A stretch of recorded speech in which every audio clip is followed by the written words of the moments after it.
Welcome, everybody. Thanks for joining us today for the What's Happening with Clean Heat, a webinar on thermal progress and process. I'm Dan Fingus, Vermont Natural Resource Council's Climate Action Coordinator, and we're here today to talk about the Clean Heat Standard, which is a product of the Affordable Heat Act that was passed in 2023. The Affordable Heat Act is a policy that's designed to help ensure that every Vermonter can access cleaner, more affordable heat, not just those who have the resources to do so. For too long, Vermonters have borne the brunt of the dramatic fossil fuel price spikes.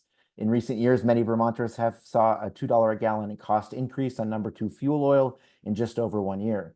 The status quo has been costly, out of control, and unsustainable, and the legislature tried to create a process to create a better way. And so as we see the global energy markets shifting rapidly towards renewable energy and other modern technology, the Affordable Heat Act accepts the reality that building that reality and helps build a pathway to help Vermont and Vermonters make the same transition in a gradual, predictable way. In short, it's intended to make sure no Vermonter will be left behind. Today, we are very lucky to have 3 issue area experts sharing information on where we stand in the thermal sector in Vermont, what a clean heat standard is, the current process the PUC is engaging in to develop a clean heat standard, and how Vermonters can stay involved in this process. Questions today will be taken in the chat, so as you think of a question, please place them there and we'll answer as many as we have time for. And today we'll be joined by the Executive Director of Energy Action Network, Jared Duvall, VPIRG Climate Energy Director, Ben Edgerly Walsh, and Vermont Natural Resources Council Energy and Climate Program Director, Joey Miller. With all that said, I'll turn it over to our first presenter, Jared Duvall. Welcome, Jared. Thanks so much, Dan, and thanks everybody for joining. Really glad to be with you for this conversation. I'm going to go ahead and share my screen. And Dan, if you can just give me a thumbs up that you can see that. We got it. Awesome. Okay. So I'm just going to dive right in. I know that many folks on this call know of Energy Action Network, but I want to just pause for those who may not, just to give a brief introduction. Energy Action Network consists of both a network and a nonprofit organization. The network consists of 200 plus members, including the Vermont Natural Resources Council and VPIRG, and by extension of VNRC, the Vermont Energy and Climate Action Network, VECAN.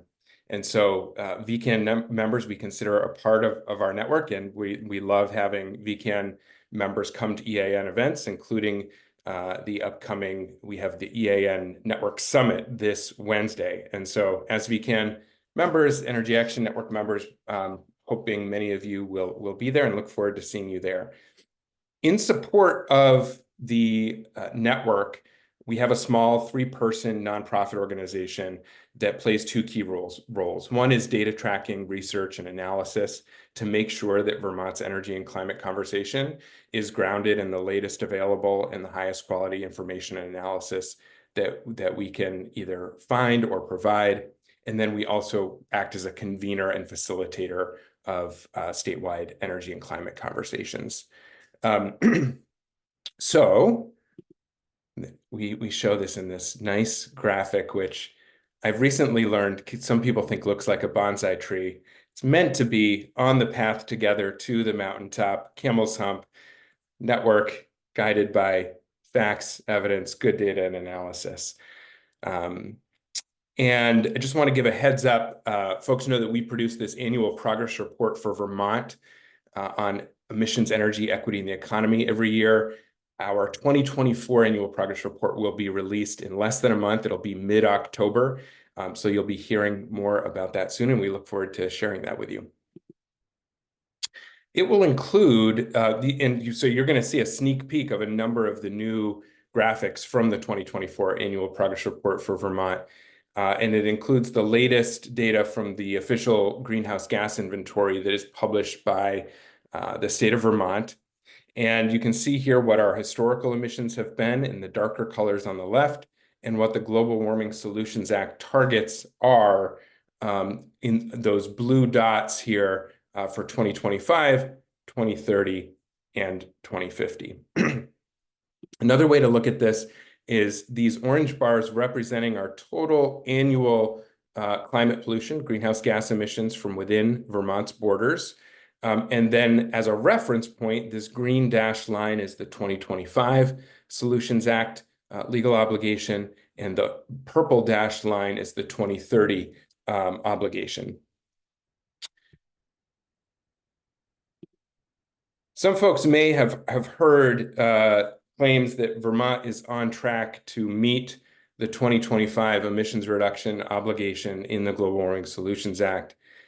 I think at best that claim can be described as wishful thinking. It is based on data that does not align with the law of the state of Vermont, does not align with the official greenhouse gas inventory that is published by the Agency of Natural Resources, and that the Global Warming Solutions Act points to as the measure of achievement.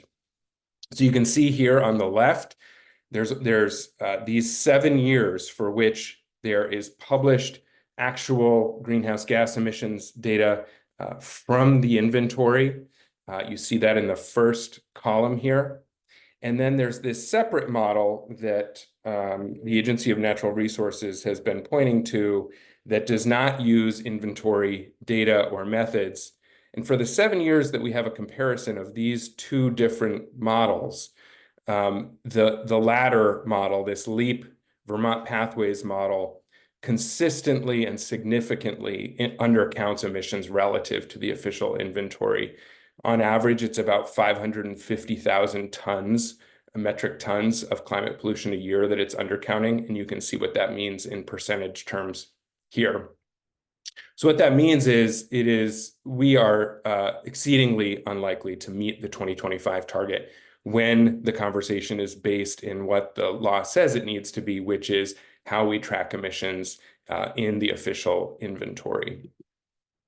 This is a new graph that we have created to help show not just total emissions change over time, but broken out by sector. And the thing that I want to point out here that I think is really relevant to today's conversation about the clean heat standard is that of the energy sectors that create greenhouse gas emissions, since 2005, which is the baseline for some of the targets in the Global Warming Solutions Act, the thermal sector, also known as residential, commercial, and industrial fuel use, has seen the least amount of decline in emissions. We've seen a 66% decline in emissions in our electricity sector, which will continue going down, as we know, because of the revised renewable energy standard that was passed last year. And we've seen transportation emissions decline as well. But of the energy sectors, we're making the least progress in the thermal sector. That's important. As of 2021, this is just a pie chart showing where the emissions come from by sector. Thermal sector, second largest in the state at 31%. This is a breakdown of our energy use within the thermal sector. The 3 big fossil fuels are fuel oil, fossil gas, also sometimes known as utility gas, some people call it natural gas, and propane. And those fossil fuels are incredibly polluting on a per MMBTU basis, per unit of energy. Fuel oil and propane and fossil gas are far, far higher emitting than Vermont's electricity portfolio, which you see in this small green bar on the far right. This helps you see how those emissions break down by subsector. So a little over half of our thermal sector emissions come from homes, from residences across Vermont, a little more than a third from the commercial sector, and 13% from the industrial sector. And within those, the fuel type use varies a bit. But I think that's helpful to keep in mind in terms of where most of these emissions come from, not just by fuel type, but also across residential, commercial, and industrial buildings. So this looks specifically at our thermal sector, or residential, commercial, and industrial fuel use sector emissions since 2000. And one of the really interesting things here is this overlay at the top of heating degree days. And a heating degree day is a measure of how warm or cold a day is, and then aggregated over a winter season, how warm or cold a winter is, and therefore how much heating demand or heating load there is. And historically, many of our thermal sector emissions have roughly moved in line with that heating degree day line, or how warm or cold our winters are. One of the big factors in the decline, the small declines that we've been seeing in thermal sector emissions has been warming winters in Vermont. While there's a lot of variation year to year in winter temperatures, there has been over time a general decrease in heating degree days, warming winters in Vermont. If you compare the average temperature or the average heating degree days from 1990 through 2023, we've seen on average about a 4% decline over that time period in heating degree days. And this overlays that with the different fuel sales. We've seen actually fuel oil sales decline pretty significantly, 22% since 2018. Meanwhile, propane sales have been increasing. So within this sector, we're seeing some changes across fuel type use. But there is some good news, and that is that while historically our fuel sales and therefore emissions have moved hand in hand with heating degree days, in the past couple of years, we've seen those two lines decouple, and we're seeing greater emissions reduction in the thermal sector than you would expect from warming winters alone. And the biggest reason that we've been able to identify for this is the really significant increase in the adoption of cold climate heat pumps in Vermont. So this comes from our energy dashboard, which you can find at eanvt.org, and it shows the growth over time in the adoption of these key emissions reducing solutions, cold climate heat pumps, weatherization, heat pump water heaters. And these circles on the right show you how far we are along towards the 2030 target in terms of the pathways model that the Climate Council used as part of the initial climate plan in terms of adoption of some of these key solutions. So the good news is, while we're not moving as far and as fast as we would hope to reduce pollution and reduce costs for Vermonters, the initial adoption of these key solutions is helping drive thermal sector pollution down. Another reason that this is really important is that those fossil fuels, especially fuel oil and propane, are known to be very price volatile and very high cost, and some of the most expensive ways to heat homes or buildings over time. You can see the gray is propane, the purple is fuel oil, and it's like the graph of a roller coaster in terms of the prices that Vermonters are faced with when we're exposed to these 100% imported global commodity market polluting fuels versus the much more price stable and lower cost options for electricity, especially as used with heat pumps in an efficient way, not the inefficient resistance electricity, which you see in that yellow line at the top, which is incredibly expensive. But heat pumps and wood heat are much more price stable and low cost over time. This is especially important because lower income Vermonters have very high energy burdens, spending a much higher share of their income on energy costs than middle and upper income Vermonters, as you can see in this graph. That's one of the reasons I think that Ben or Joey will talk about this later, but I wanted to pause on this slide because I think this is frequently misunderstood. The Clean Heat Standard, when it was passed, there's a requirement that 16% of all of the credits or all of the clean heat activity come from serving low-income Vermonters, and another 16% from customers with low or moderate income. And while we don't know at this point the relative balance of clean heat activity between the residential, commercial, and industrial sectors, if it happens in line with the kind of breakout of this pie, then low and moderate income Vermonters would receive a progressive share of clean heat services to lower their bills. And if you just divide, because the requirement that low and moderate income Vermonters be served, of course, commercial entities and industrial entities do not qualify as low or moderate income. So the only Vermonters who can qualify for that portion are in the residential sector. And so that combined 32%, you divide 32% by 54%, and you're looking at potentially 59, 60% of all residential clean heat activity being going to support lowering energy costs for low and moderate income Vermonters.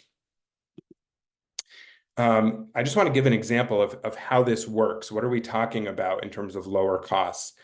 This orange line on the top is a propane water heater, and you see that over about 12 years, the estimated total cost of heating your water with a propane water heater is about $9,500. That's inclusive of the upfront equipment cost and the projected fuel costs over that period. With heat pump water heaters, they are so much more efficient at converting energy to heat because they don't use combustion, they use heat pump technology, that the average costs over that 12-year period to heat your water would be $2,500 to $6,500.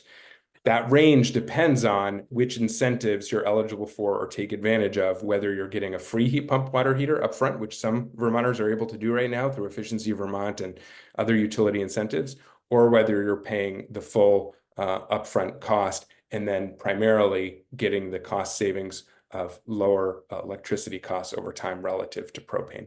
That's one example of what this can look like.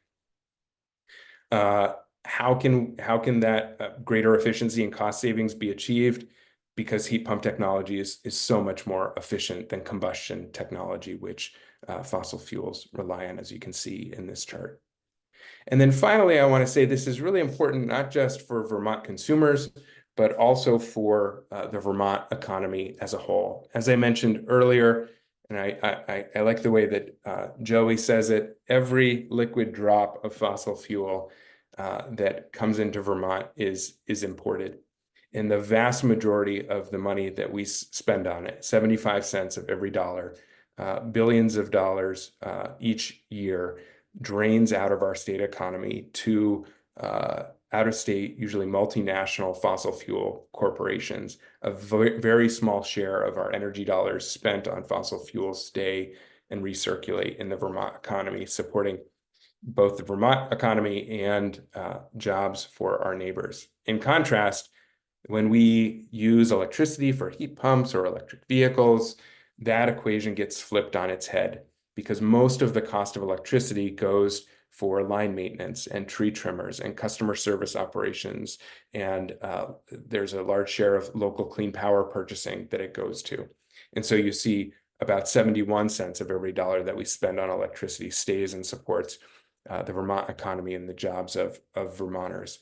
So this is an opportunity not just for consumers to save money by moving away from unaffordable, price volatile, and heavily polluting fossil fuels, but also for the Vermont economy to be stronger and relocalized.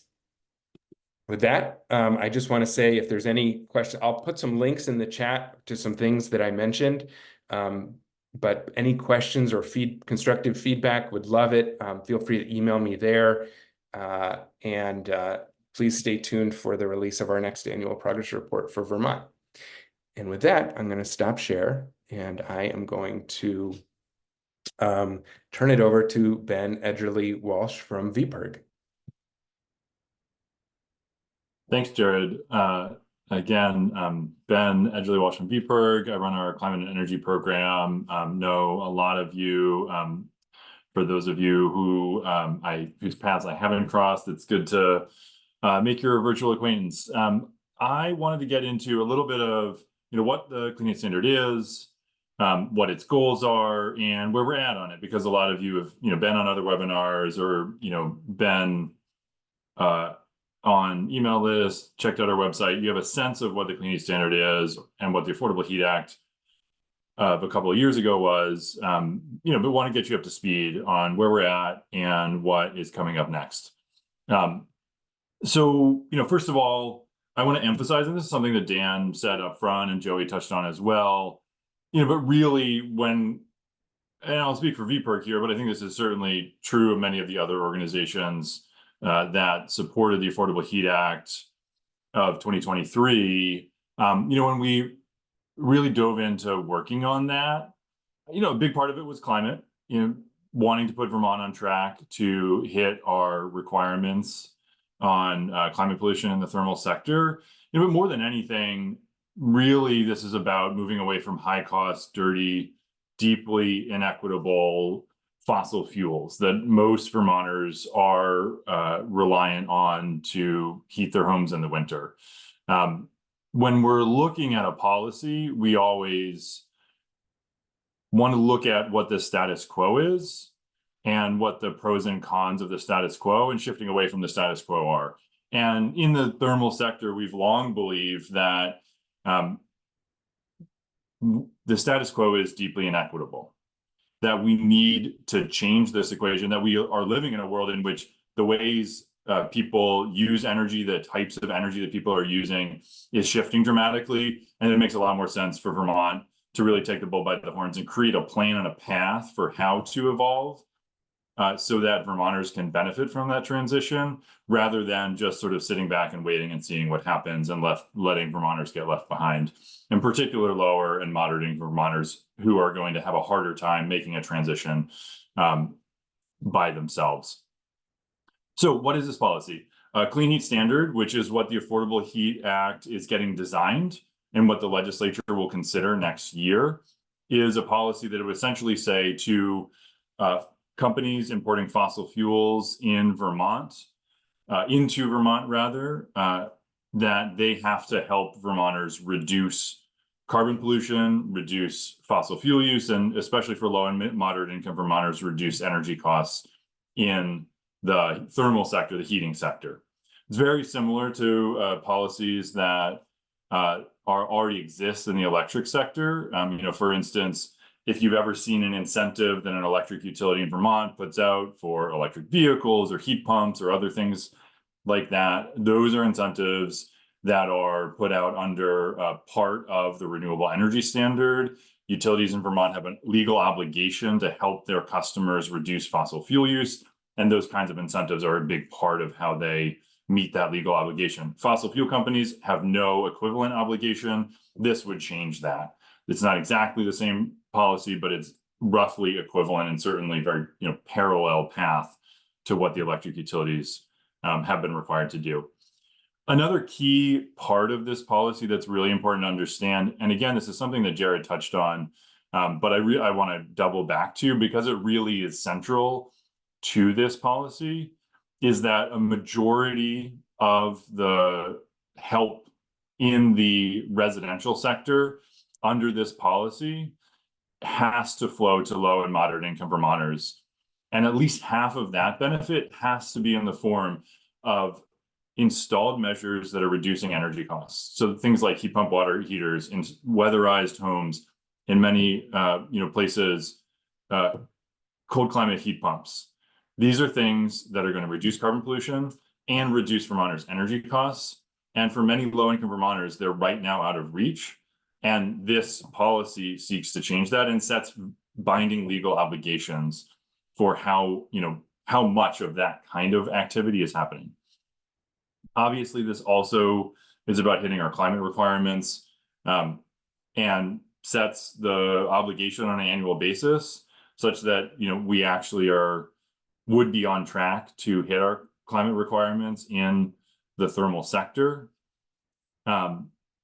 So that's sort of the overall shape of the policy. I want to touch on something you might have heard about of late called a potential study.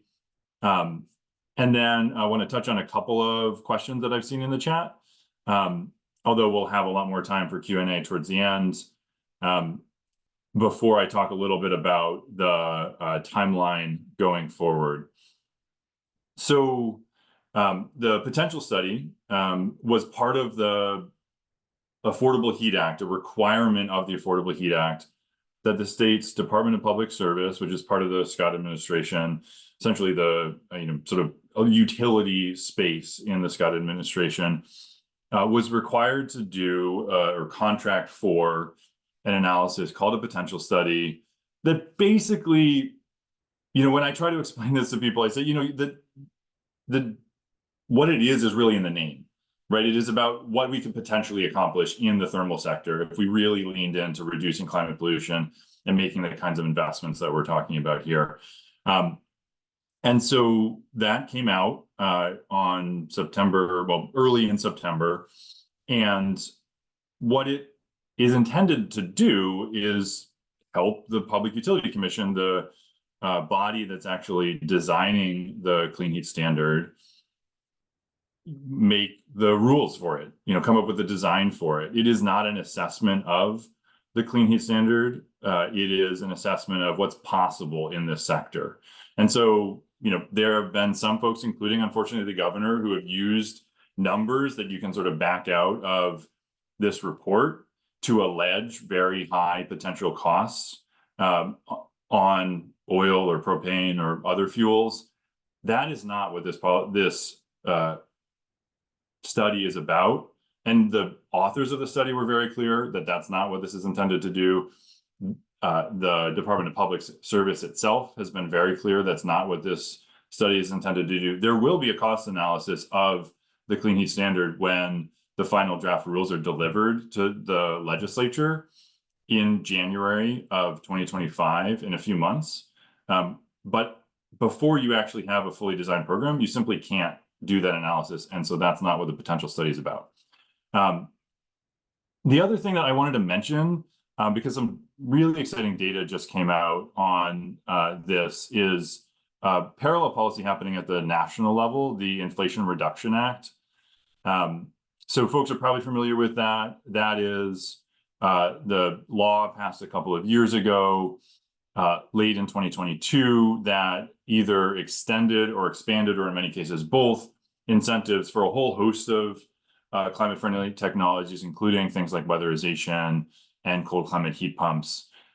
So the IRS recently released data for 2023, the first full year that law was in effect. And it found one really exciting thing at the national level. And then when you actually drill down into the data on Vermont, which we did, some really promising signs here in the Green Mountain State. So nationally, Americans were adopting these technologies, taking advantage of these tax credits for, again, things like cold climate heat pumps, weatherization, heat pump water heaters, and on down the line, at twice the pace that was initially estimated when the law was passed. That's fantastic, because it means that Americans as a whole are moving faster towards these climate-friendly technologies than anyone expected.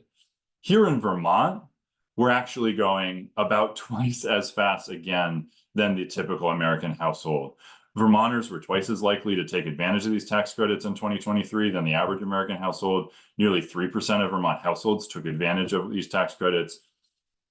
And we were actually number 3 in the country per capita in terms of the percentage of Vermont households taking advantage of the tax credits, in particular on the efficiency and electrification side.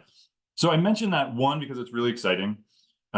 It's a very big deal in bringing in tens of millions of dollars into the state to help pay for these things.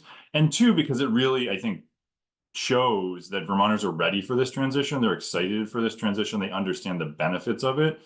But the reality is, it is unfortunately just much easier for middle and upper income Vermonters or Americans to take advantage of tax credits like that than it is for lower income Vermonters or Americans to do so. And so we need, if we want all Vermonters to be part of this transition, to put in place an overarching policy like something like the Clean Heat Standard in order to actually enable all Vermonters to make this transition. Last couple of things I'll note before I take a step back, turn it over to Joey, and then we have some more time for question and answer. The timeline from here. So again, the Affordable Heat Act set in motion this process of first designing and then giving the legislature the tools they need to consider a clean heat standard and whether the legislature actually wants to enact one. Absent additional legislative action, that will not happen. So the next thing that's coming up is on October 1st, the Public Utility Commission is required to present the first draft rule for the clean heat standard. That's going to be the first sort of full design of this program that we're going to see. There's going to be a 60-day comment period following that on the draft rule. We certainly encourage any and everyone on this call to take advantage of that comment period. Let the Public Utilities Commission know what you think of that, what your hopes for this program are. In December, going into January, the rule is going to be finalized. January 15th, the commission is going to deliver the final proposed rule for the legislature, along with an economic analysis of it. And then that gives the legislature the opportunity to decide what they want to do about this policy. They can take no action, in which case it sits on a shelf and doesn't happen. They can say, that sounds great, pass a law that says, do that thing that you presented to us on January 15th, exactly as you presented. Or they could take a path somewhere in the middle that would in some way change that policy, but move it forward. And so that's, the work that we're going to be talking to you about over the next several months and on into the legislative session. I will say, just to be very clear, this is a policy that we would love to see happen. We don't know if we're going to support the policy as proposed by the Public Utility Commission because we haven't seen that design yet.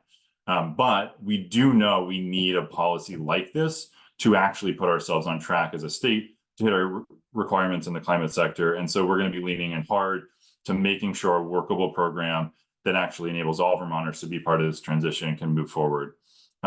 Last thing I'll do before I turn it over to Joey is just touch on a couple of the questions that were put in the chat. One was on what's called negative emissions, in particular for RNG, sometimes called renewable natural gas, essentially methane created at a landfill or on a farm or in other places that is not a sort of fossil gas source. So when that's coming from a source that otherwise would allow the methane to just vent into the atmosphere, there's a climate benefit to that. Methane venting into the atmosphere, as folks know, is a huge problem, creates an enormous negative greenhouse effect. And so capturing that and using it for something is actually better than not doing that. That being said, we certainly do not want to see any kind of a program that would create an incentive to get more methane created. That's exactly the opposite of the direction that we need to be going. We need to be reducing that sort of methane creation, even as we're capturing and using as much of it as we can as it's created. And so we are going to be looking at that very closely as the final rule is proposed, and we'll be looking to constrain that as much as possible. The second thing in the chat that I noticed and just wanted to touch on is wood, and there was a citation for, if wood increases from a certain percentage to a greater percentage, doesn't that mean there are more climate emissions? The one thing I would just say on that is, as we're looking at this, our hope, and certainly what we're pushing for, is a huge part of the things done under this program are things that are reducing energy use. So most of the things we've been talking about, weatherization, heat pump water heaters, all of those things reduce total energy use. And so if you're talking about a greater percentage of a smaller pie, you're not necessarily talking about a greater total amount of a certain fuel being used. So certainly that is, as everyone knows, first and foremost, the goal when we're talking about the thermal sector is reducing total energy use and reducing emissions from all sources.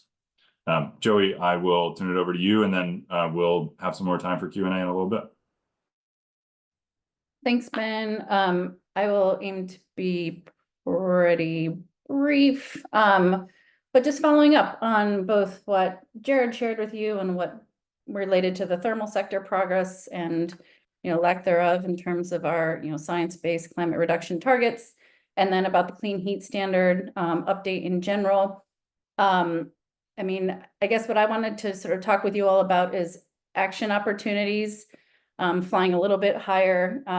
So we know we need to reduce our climate pollution, move Vermonters off of fossil fuels, and become more resilient in an already warming world. I would argue that, transitioning the thermal sector, how we heat our aged houses and buildings in Vermont is the most challenging So, a clean heat thermal performance standard that sets us on a gradual strategic pathway to move off of fossil fuels is a really important mechanism to ensure that our fossil fuel heating providers are not just delivering, largely fossil fuels, but they're delivering warmth through other strategies. So it's a really important policy. It's iterative, and Ben shared with you sort of the top lines of the process underway. But the goal is really, I think, for many of us to move people off of sort of things that combust and really prioritize those sorts of things that are far more efficient and cost effective, like using less, weatherization, cold climate heat pump hot water heaters, etc. And one thing that a few different opportunities that I want to share with you that beyond following the clean heat standard process underway at the Public Utility Commission and trying to shape that as it moves forward is a few other sort of opportunities that I'm hoping communities can really help to leverage over the course of time. And that is, I don't know if you can see my screen yet. I will share this with folks, but I really just want to sort of give you a sense of 3 different buckets of things that I think would be really important for those of us who care about climate action and, transitioning to a more local sort of cleaner heat energy system in the state of Vermont is, stay informed and in touch on clean heat. We've just updated our information page at VNRC. That link is here. I will share these slides. I'm hoping someone can drop into the chat. Energy Action Network just updated its radically robust, frequently asked questions page on their website. It answers some of the very questions that many people have asked today and will continue to ask, related to combustion issues, related to green life cycle accounting, related to costs and the potential study. So putting that in the chat here.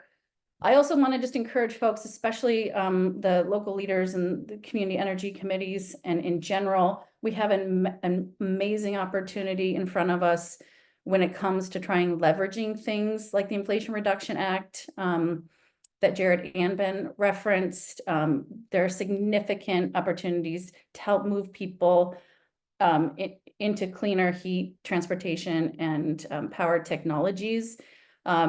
Rewiring America's calculator is really, really exciting resource that will give you a pretty significant sense of all the different incentives you can stack through the Inflation Reduction Act, through state programs, through utility programs, as well as Efficiency Vermont has some amazing resources that when you're out, potentially, sort of tabling at your farmer's market or talking to people about climate action, it may not seem, like the most exciting or sexy issue, but we have a moment in time to really sort of leverage these incentives and opportunities to move people off of fossil fuels, gain greater energy independence, and cut costs and carbon. So I wanted to share and highlight some of these resources from our friends at Efficiency Vermont and beyond. And then relatedly, the climate action plan, the process set forth under the Global Warming Solutions Act, as you know, which helps ensure that Vermont's going to do our part to cut planet warming pollution, is now in the beginning stages of the process of updating the required climate action plan. A new plan is due by July 2025. The subcommittees of the Climate Council are now starting their work to look at the recommendations that were put forward in the 2021 adopted climate action plan, and then seeking public input and doing further research and stakeholder engagement to look at what new or potentially amended strategies might be necessary, both to cut climate pollution, the transportation, thermal, and power and industrial sectors. That work is underway at the cross-sector mitigation subcommittee.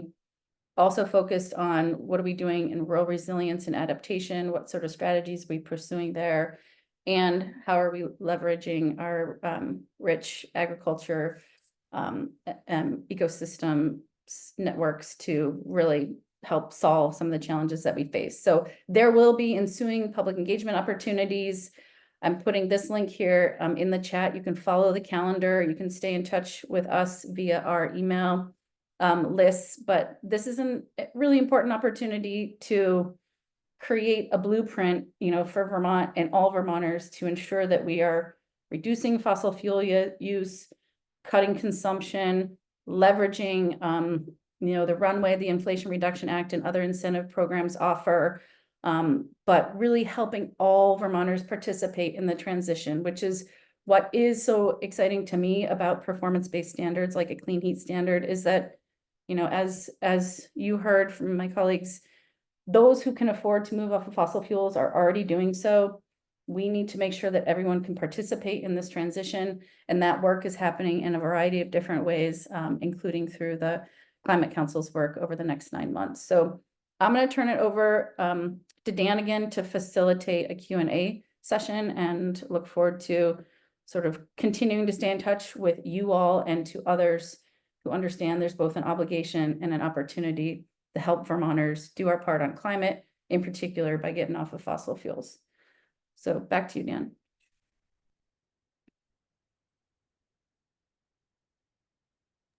Thank you so much, Joey, Ben, and Jared. We'll jump into some questions, and I know at least one has already been answered by Ben. Jared, the first, and I think it's from one of your first couple slides, is the numbers you're presenting, did they include biogenic emissions? So when EAN reports emissions, we do so in line with the official methodology of the state of Vermont. And so I'm going to put a link in the chat to the methodology that is used for Vermont's greenhouse gas inventory and forecast, which follows IPCC guidelines and EPA guidance as well. And what that guidance is to account for emissions from wood in the land use change in forestry, or LULUCF sector. And I think the kind of simplest way to think about that is that those emissions would be counted if there was a land use change associated with that land. If it went from being forest to not being forest, for instance, turn into a parking lot, then those emissions would end up being counted in the land use change sector, but they are not counted in the energy sectors. That would be a double counting. And there is an important distinction between biogenic emissions that are part of the fast domain of the carbon cycle versus geologic fossil emissions that formed over millions of years and cannot be resequestered or restored on any biological time frame. But you can find out more about that if you look at the methodology documents. I put the link in the chat, or look at IPCC and EPA guidance on emissions inventories. Great, thanks, Jared. The next question is from Ann Janda. I think Ben might be the best to answer this. So the alleged high cost the governor was pointing to would be potential cost to fuel dealers over 25 years. It wasn't clear from the press coverage what the costs are from. Yeah, I really appreciate that question. I probably should have been even more explicit in my overview of the potential study. So the big numbers that the governor cited, in terms of the total potential cost of hitting Vermont's climate requirements in the thermal sector, I'll deal with the alleged price on a gallon of oil in a second, but that big number was the estimate of the all-in cost for every measure deployed over the next 25 years. So every heat pump installed, every heat pump water heater, every weatherization job, every gallon of biofuels, on down the line, everything, every dollar of every one of those things. Not the incentive price, not the cost of this program, not the cost of the obligation on these companies, but literally every dollar of everything. Obviously, no incentive program designed for sort of a general audience has ever been designed that way, and this one will not be designed that way. Programs like low-income weatherization obviously do have a full subsidy because they're designed to meet the needs of a particular set of Vermonters or Americans who just simply cannot put out money for that kind of job. That is not most of what is going to be happening under this program. So when he puts out that big number, that's what it is. And then when you're looking at the alleged cost in a gallon of oil, if someone's sort of trying to do math based on that number, what they're going to come up with is a very large number that is not at all grounded in the cost of this program. It's saying like all of the heating equipment installed, or most of the heating equipment, obviously there will be continued installation of fossil equipment for a while. All the heating equipment installed over the next 25 years is going to cost this much. And obviously that's not how you should be assessing a program. That's not how the program is going to be designed. So I hope that was a little bit clearer. There were a couple of other questions I just want to knock off quickly while I was off mute. Where is coal being used in Vermont? Basically, the answer is there's a very tiny amount being used for heating still, but it's essentially a rounding error at this point. But it's, I would argue still useful to have, an understanding of it as sort of a reference point. And then the last thing is the question about, will the draft model rule on October 1st include measure characterizations? So to translate that for folks not, living in the weeds of this kind of policy, basically that means, how much credit is each kind of measure going to get? This kind of biofuel versus that kind of biofuel. What about heat pumps? How much, credit are they getting? How much are they reducing greenhouse gas emissions on a life cycle basis? So a lot of that information has actually already been drafted and it is out there by the consultant the Public Utilities Commission hired. So that's sort of a starting place.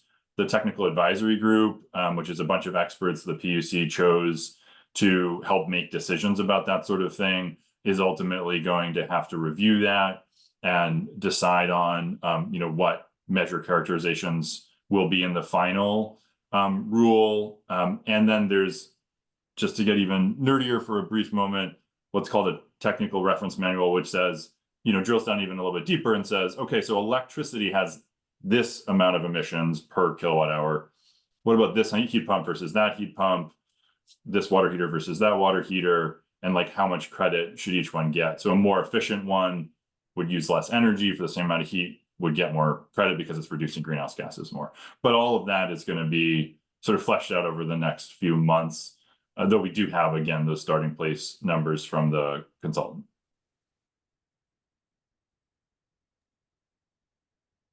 Jared, did you want to answer on the potential study as well?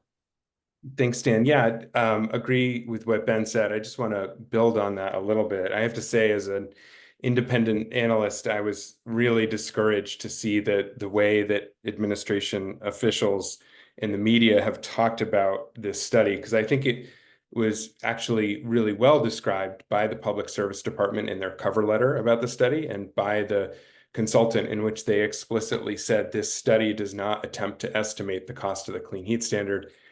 And then less than a week later or a week later, you have administration officials and the media saying, this is the cost of the clean heat standard or the price tag on the clean heat standard, which is in no one's interest in terms of having an honest, accurate conversation about what it is and what it's not.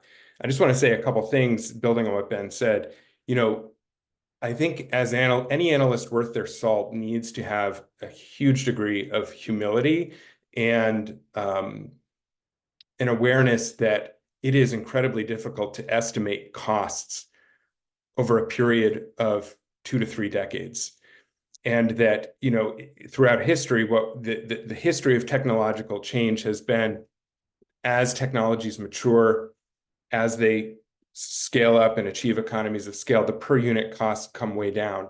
So to assume existing costs for certain types of clean heat equipment out for 25 years, that they would only be 100% paid for, or it would take 100% incentives. That essentially means no Vermonter would ever be willing to pay anything towards a heat pump water heater, a heat pump, an advanced wood heat system, weatherization, etc. Those are outlandish assumptions. And then when you take that 25-year total, and then try to translate that into a per gallon cost, of course you get crazy high numbers that do not reflect anything close to reality.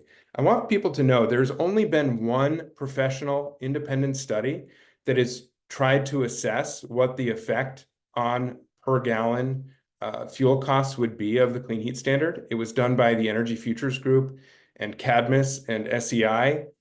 And what their estimate was 1 to 2 cents a gallon per year for fuel oil between now and 2030, of a total of 9 to 12 cents by 2030. And the other half of the equation that does not get talked about, downward price pressure on electricity and cleaner fuels. The clean heat standard is not in any way, shape, or form a tax. There's no revenue collected by the government, and any revenue that's collected by fuel dealers, it works in a revenue neutral way. Any increase on the polluting fossil side goes towards decreasing the price and increasing the accessibility of cleaner options.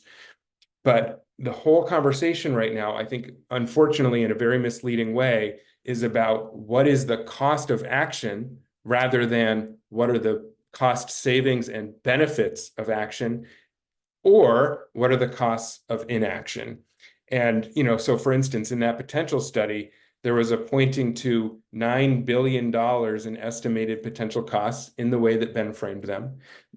There was also an estimate of nearly $12 billion in benefits, which is a combination of energy cost savings to Vermonters and avoided societal damages from that pollution. So I just think that it's really important that we have an honest, full conversation about costs, benefits, costs not just of action, but of inaction, and that there's appropriate humility about ever trying to estimate something out for 25 years. And that when you do so, if you're going to ever try to translate that into a per gallon price effect, upward on the polluting side, downward on the cleaner side, you've got to do it on a year-by-year basis rather than putting it all in one big pot to come up with a big scary number that is, I think, meant less to shed light on this conversation and more to add heat and fear to this conversation. Thanks, Jared. And Ben, it looks like Ben started to answer this in the chat, but for folks who aren't in this meeting and will be watching later, Ben, do you want to talk a little bit about methane from landfills? I know there's a lot of talk about the methane coming from landfills in New York State and how it will be evaluated both for credits and just in general in the Clean Heat Standard. Yeah, absolutely. And I think I can quickly at least touch on land use emissions, which are land use change and its effect on emissions, which is also in the chat. Though obviously that's a very meaty topic that we don't have time to fully flesh out now. So there were a couple of questions about landfill methane. In particular, the example was from New York. So there were two pieces to this. One, there's a requirement in the law that says all emissions from the production of a fuel through its combustion here in Vermont must be accounted for when determining how much it's reducing greenhouse gas emissions, i.e. like how much credit is it getting under the Clean Heat Standard. And so what that means is if you're potentially moving fuel from further away, especially a fuel like methane, where it's potentially leaking into the atmosphere, or is in fact leaking into the atmosphere in some way, whenever it's moving through a pipeline system, and you're moving it further, then that would necessarily result in emissions that would have to be taken into account. So if you're only moving it through a tiny bit of pipeline in Vermont, that would presumably be less emissions than if you're moving it through a whole lot of pipeline through multiple states. So that's the answer to that question. That all needs to be baked into the calculation. And the other question is, what about landfill methane, where there's already existing state and federal laws that require that to be captured or dealt with in some way? Basically the gist of the question was, well, we shouldn't be giving anyone credit for that, right? Because that methane's already legally required to be dealt with. And that's right. That's exactly what the law says. There's a provision in there that essentially bars any emissions reductions that are already required to occur from being given credit under the Clean Heat Standard, because it's actually not the Clean Heat Standard resulting in those emissions reductions. It's the existing law. And so in that case, again, to use the New York landfill example, there's methane that's being flared, burned on site there. And that methane is basically, by burning it, being turned into CO2 and some other, sort of more trace greenhouse gases. So that means if Vermonters are then instead burning that in their furnaces at home, rather than it being burned on site at the landfill in New York, there's a climate benefit to that, because instead of creating CO2 twice, once in New York and once with fossil gas in Vermont, you're only creating it once. You're avoiding the use of the fossil gas. There's some benefit to it. It's not as great a benefit as if you were actually eliminating the methane through this policy. And so it would get less credit because it's resulting in a lower climate benefit. That's all spelled out very clearly in the statute. And so what we see our job as right now is to actually make sure that that's how the PUC is implementing it, and that's how the final program actually works. Last thing I wanted to touch on briefly is land use change. That's essentially the idea that if you're increasing the use of biofuels, to use an example, oil from soybeans, that is coming from somewhere. It's either coming from a soybean field that exists already that had been used for food, or it's coming from a new soybean field that had been a grassland or a forest or something like that. That's obviously not a good thing. There are very real problems that creates, including additional greenhouse gas emissions. We strongly believe that the law requires land use change and greenhouse gas emissions from it to be taken into account when you figure out how much climate benefit there is from a given fuel. And we are going to push hard to make sure that that's actually taken into account in line with the statute in the assessment of the benefits of the fuels that are eligible under the under the clean heat standard. Thanks, Ben. Two quick questions. One, I'll answer, and then I'll let Jared answer one. BB had asked about landlord assistance to assist renters. So renters are specifically named in the Affordable Heat Act. And so as part of that low and moderate income piece, renters have to have benefit. And so while none of the programs have been the rule hasn't been written, let alone the programs coming off the rule, landlord incentives and renter incentives will have to be a part of that for renters to take part in the program. The question for Jared is, where would lawn equipment be? Henry references a California tech report about small engines surpassing cars in the near future. Yeah, that's a great question. I think the short answer is it depends on where the fuel for that small equipment comes from. So if somebody goes to a gas station to get gasoline for a lawnmower or a weed whacker, for instance, that is likely being counted in the transportation sector emissions, because there's not a way to disaggregate that from gasoline sold for primarily passenger vehicles. But I do want to take this opportunity to mention that there was a fairly big methodology change that I personally think was an improvement and an appropriate change that the Agency of Natural Resources did this year. And that is that historically, a lot of dyed diesel, off-road diesel use for things in like tractors, logging equipment, railroad diesel, that they had historically used a national survey set of data from the EIA that counted those fuels and that emissions in the residential, commercial, and industrial fuel use or thermal sector. Now fuel use and those emissions have been moved and are being accounted for within the transportation sector. So if anybody is like, wait, why are transportation sector emissions higher and thermal sector emissions lower in this latest inventory relative to what you're used to seeing? It's because of that move of that dyed diesel, off-road diesel from the thermal sector to the transportation sector.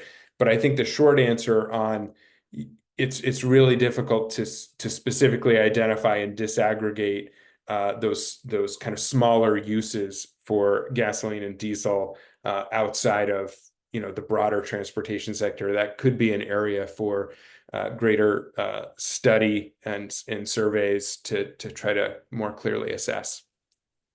Thanks so much, Jared. I want to thank Jared Duvall, Ben Edgley Walsh, and Johanna Miller for being with us today. I want to thank you all for joining us. This is a very important conversation as we try to create a really important program for the state. And I know this is not the end of the conversation. For some, it's the middle, and for some, it's the beginning. And we hope to continue to have informational webinars and conversations to make sure that we all understand what the reality of the clean heat standard is, what's going on with it, so we can all move forward as a state. So thank you all for joining us, and have a wonderful day.